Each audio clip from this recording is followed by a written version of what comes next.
प्रियंका गांधी जी का स्वागतम करें। प्रियंका नहीं है आंधी सबको सब जो है चुगान के आसपास एकत्रित हो जाए।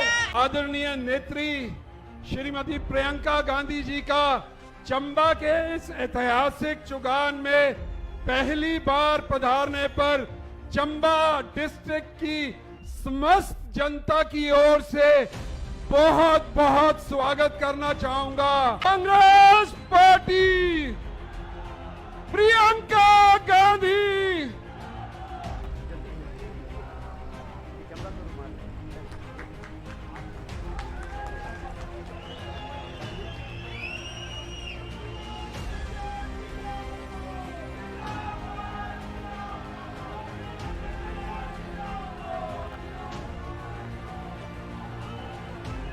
प्रियंका गांधी जी के आग्रह करूंगा कि वो स्टेज पर आए और चंबा के इस अपार जन समूह को संबोधित करें। आपदा के समय आपके पास आना है, आपकी मदद करनी है किसी भी तरह से, जितनी भी राशि जितनी भी तरह से हम मदद कर सकते हैं हमें करनी है। और आपने देखा कि हजारों करोड़ रुपए प्रदेश के खर्च हुए, क्योंकि इतनी बड़ी आपदा आई, बहुत समय में ऐसी आपदा नहीं आई थी। कितना नुकसान हुआ मैंने देखा, मैं हर जगह गई थी, मैंने देखा कि कैसे घर टूट गए थे।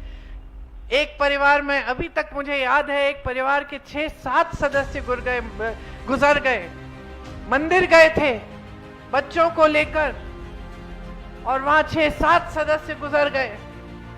उस परिवार के बारे में सोचिए तो कितनी मुश्किलों का सामना आपने किया है बस अभी इन्हीं 1-2 सालों के दौरान।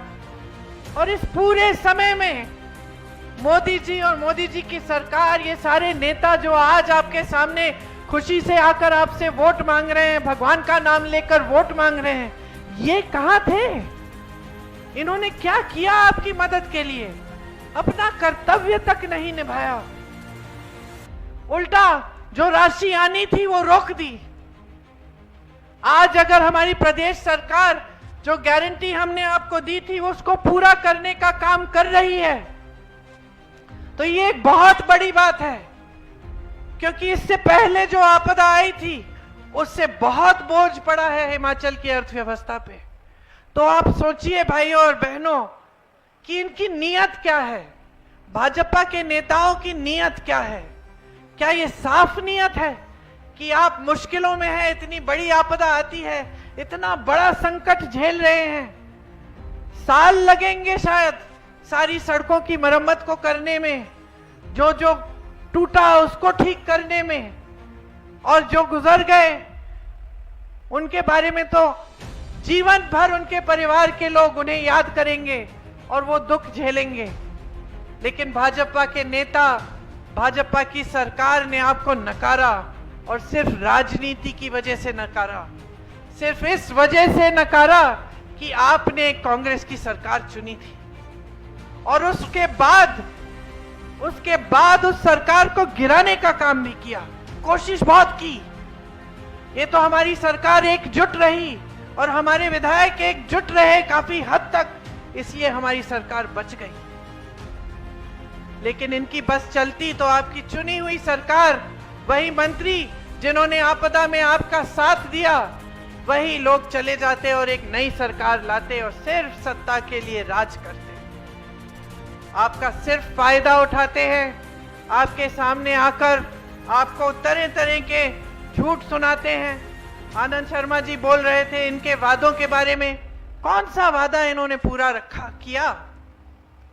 जितने वादे किए सारे वादे तोड़े हैं। इनकी बातें न गहरी हैं और न आप इन पे भरोसा कर सकते हैं, हल्की बातें हैं। आजकल आप खुद देख रहे हैं कि मोदी जी किस तरह की बातें कर रहे हैं, देश भर में जाकर कह रहे हैं कि कांग्रेस पार्टी के नेता आपकी भैंस चुरा लेंगे, आपके मंगलसूत्र चुरा लेंगे। कैसी बातें हैं ये? कांग्रेस पार्टी 55 सालों से सत्ता में रही, जानते हैं 55 सालों से कांग्रेस पार्टी सत्ता में रही, देश 70 सालों से आजाद रहा है। ये कहते हैं 70 सालों में कांग्रेस पार्टी ने कुछ नहीं किया, लेकिन जो 10 सालों में इन्होंने काम किया है, ये कहते हैं कि ऐसा कांग्रेस पार्टी ने कभी नहीं किया। एक हद तक सच है, कांग्रेस पार्टी ने बड़े बड़े सरकारी कारोबार कभी किसी बड़े खरबपति मित्रों को नहीं दिया।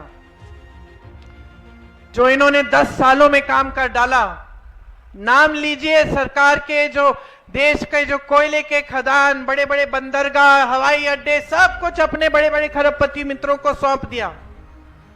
ये कांग्रेस पार्टी ने कभी नहीं किया। कांग्रेस पार्टी ने इस तरह से विधायकों को खरीद के सरकारें कभी नहीं गिराई, न कभी करेगी कांग्रेस पार्टी। कांग्रेस पार्टी 55 सालों के लिए सत्ता में रही। ये लोग हमको भ्रष्ट कहते हैं, ये लोग हमको भ्रष्ट कहते हैं।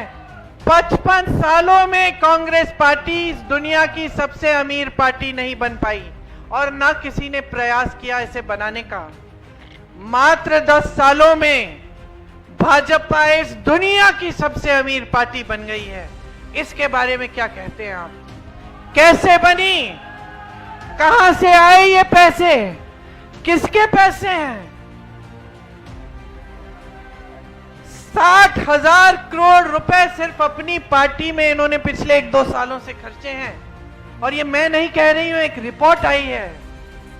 और भ्रष्ट कहते हैं कांग्रेस पार्टी को, और भगवान के नाम पर आपसे वोट मांगते हैं। कौन से भगवान उतरकर आपको कहेंगे कि इस पार्टी को वोट दो या उस पार्टी को वोट दो? भगवान तो एक ही बात कहते हैं। सारे संतों ने, सारे महात्माओं ने, सारे भगवानों ने एक ही बात कही कि अपना जीवन सच्चाई और ईमानदारी से जियो, सत्य के पथ पर चलो। तो देवभूमि के मेरे भाइयों और बहनों, पहचान लो जो सत्य के पथ पर चल रहे हैं और जो असत्य के पथ पर चल रहे हैं, उन्हें भी पहचान लो। यहां हिमाचल में इतने बड़े बड़े काम हुए। आईआईटी खुला, कांगड़ा में निफ्ट खुला, एम्स खुला, सिल्क सेंटर यहां आया, टी बोर्ड के हेडक्वार्टर्स आए, यहां जवाहरलाल नेहरू मेडिकल कॉलेज आया। ये सब किसने बनाया? ये 70 सालों में देश भर में IIT, IIM, ISRO, DRDO, Bhakra Nangal dam, आप नाम लीजिए, बड़ी बड़ी संस्थाएं किसने बनवाई? कांग्रेस पार्टी ने बनवाई। भाजपा के नेता आके एक बार एक संस्था का नाम ले लें जो उन्होंने बनाई। नड्डा जी आए थे, उन्होंने कहा कि जो मेडिकल कॉलेज है जवाहरलाल नेहरू जी के नाम, वो उन्होंने बनवाया है। बताइए, सुबह से शाम तक तो इनके सारे नेता पंडित नेहरू को गाली देते रहते हैं। मेडिकल कॉलेज बनाया कांग्रेस पार्टी में ने, और ये कह रहे हैं, श्रेय लेना चाहते हैं, कह रहे हैं कि इन्होंने बनाया, क्योंकि इनके नाम एक चीज नहीं है। एक आईआईटी, एक एम्स, एक बड़ी सड़क, एक बड़ी संस्था, एक चीज नहीं आपको कहने के लिए। सिर्फ ये कह सकते हैं कि हाँ, जो भी कांग्रेस ने बनाया था हमने अपने बड़े बड़े खरबपति दोस्तों को दे दिया। आपके सामने चुनाव के समय आते हैं तो आपके काम की बात तक नहीं करते। बेरोजगारी शब्द आप उनके मुंह से निकलते हुए कभी नहीं सुनेंगे, महंगाई शब्द कभी नहीं सुनेंगे। कि इस बार देश भर में कुछ स्कीम लागू करना चाहती है। आपको याद होगा कि जब यहां चुनाव हुए थे तो हमने कहा था कि हर गरीब परिवार में जो सबसे बड़ी महिला है उनके खाते में हम 1500 रुपए डलवाएंगे। थोड़ा समय लगा, लेकिन ये काम अब शुरू हो गया है और हिमाचल में ये बजट में भी पास हो गया है और कुछ जगहों में देना शुरू भी हो गया है। हम कह रहे हैं कि इसी तरह से देश भर में गरीब परिवारों में जो सबसे बड़ी महिला है उसके खाते में 8,500 रुपए हर महीने डलवाएंगे।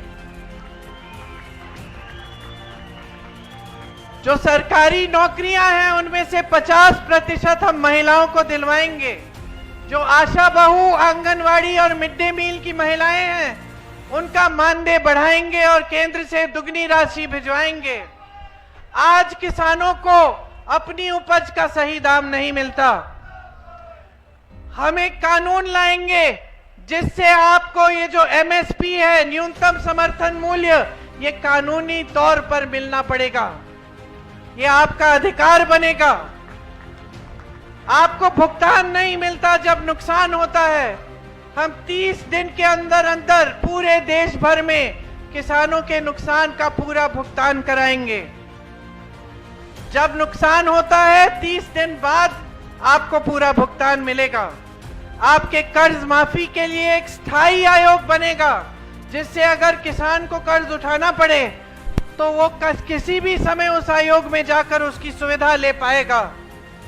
श्रमिकों के लिए देश भर में हम 400 रुपए का न्यूनतम दिहाड़ी का कानून लाएंगे। उससे कम दिहाड़ी आपको कोई नहीं दे पाएगा। जिस तरह से हमने गांव में मनरेगा का काम किया और उसे बहुत मजबूत बनाया था, लेकिन मोदी जी के राज में वो कमजोर हुआ है, मनरेगा के पैसे नहीं मिलते। हम फिर से मनरेगा को मजबूत बनाएंगे और शहरों में भी हम शहरी मनरेगा लागू करेंगे, ताकि शहरों में भी आपको 100 दिन के रोजगार की गारंटी मिले। आपके जीवन में हम सुविधा लाएं, आपको मजबूत बनाएं। धन्यवाद। जय हिंद।